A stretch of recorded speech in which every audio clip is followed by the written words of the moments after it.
Okay, hi, I'm Ailie. I'm also going to read this because I think it might help me stick to 6 minutes. So, the People's Bank of Govanhill is a local currency project that grew quite organically through my time as artist in residence at Govanhill Baths. At that time, I was working on a project that envisaged various alternative futures for Govanhill and for the Baths. And so through doing that work, I started talking to people about ideas of community ownership, things like how will new technologies affect the way we live. And eventually we got to talking about the idea of an independent currency in Govanhill and what form might that take, what would it look like, how might it impact the Govanhill community. So I printed this set of Govanhill notes. They could be exchanged within Govanhill Baths, and it was really just intended as a one-off, the planting of a seed of an idea. But people were really keen to know what was going to happen with them next and how it could move forwards. So I started doing this series of pop-up experiments on an invented currency, doing things in a pretty ad hoc kind of trial and error way, holding different types of exchange events and looking at what sorts of things people might want to exchange. Would that be advice? Was it time? Was it produce? Were it skills, language, community actions? And seeing what works, who it would work for. One of the things that I've been doing is to hold these discussion events in the street, popping up in some fairly unlikely venues, trying to get people talking really, taking this quite kind of experimental approach, and it's kind of grown into this, what I now see as a kind of collaborative research project on community currency with a fairly broad definition of currency. So a really big focus of that work has been to widen that conversation and just to talk about like what do we mean by currency and what might an alternative economy look like, but also what are the things that people are already doing, that sharing, caring and commoning that contribute to our well-being, the stuff that keeps us afloat, the things that allow a community to survive. So what you realise is that there's already a really thriving and strong alternative economy in this community.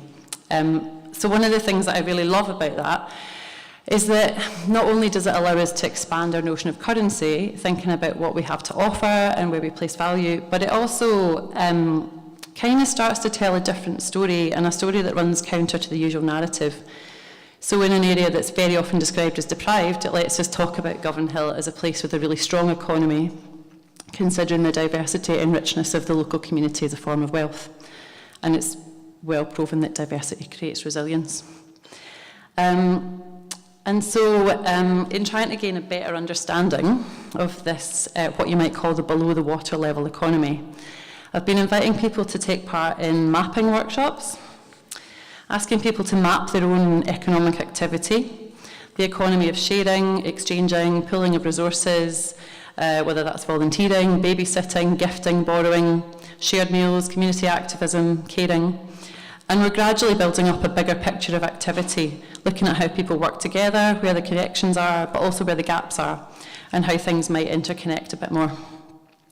So having this visual approach has been really quite important. It doesn't rely on written language, it doesn't even rely on holding a pen, which has been quite important for some groups of people, and the symbols have kind of evolved. When I started doing this, I had this set of 4 symbols, and every time I kind of do this, people say, oh, well, maybe there should be a symbol for that, maybe there should be a symbol for this.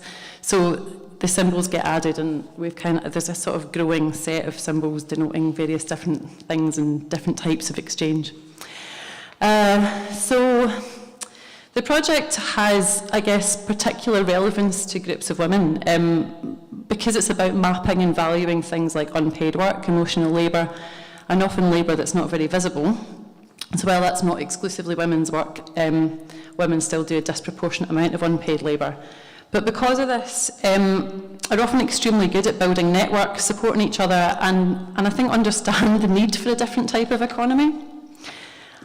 So as a project, the People's Bank of Govanhill is at what I feel is quite an exciting point.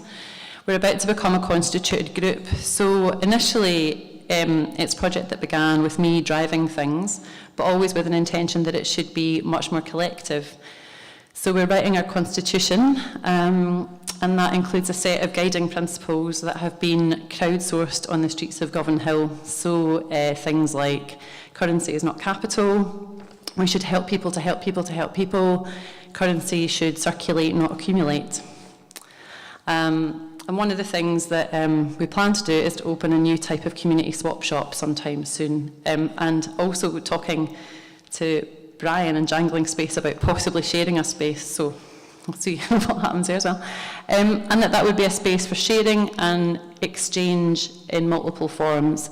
So all of those kind of ideas, skills, knowledge, produce, language, music, and that list would continue to grow. And that we would also continue to map that sharing economy and looking at developing a digital element to the project, but doing it in a way that continues to be accessible and usable for everybody. I might be going too fast now. I guess what it's about really is opening up a space of possibilities. It's not just about reinventing or reforming the monetary system, it's about rethinking our social relations when we exchange, when we transact, and asking questions like, how do we create a more caring economy, how do we survive together and take care of our natural and cultural commons, and how do we create a sense of emotional investment so that we're not reduced merely to consumers by our economy.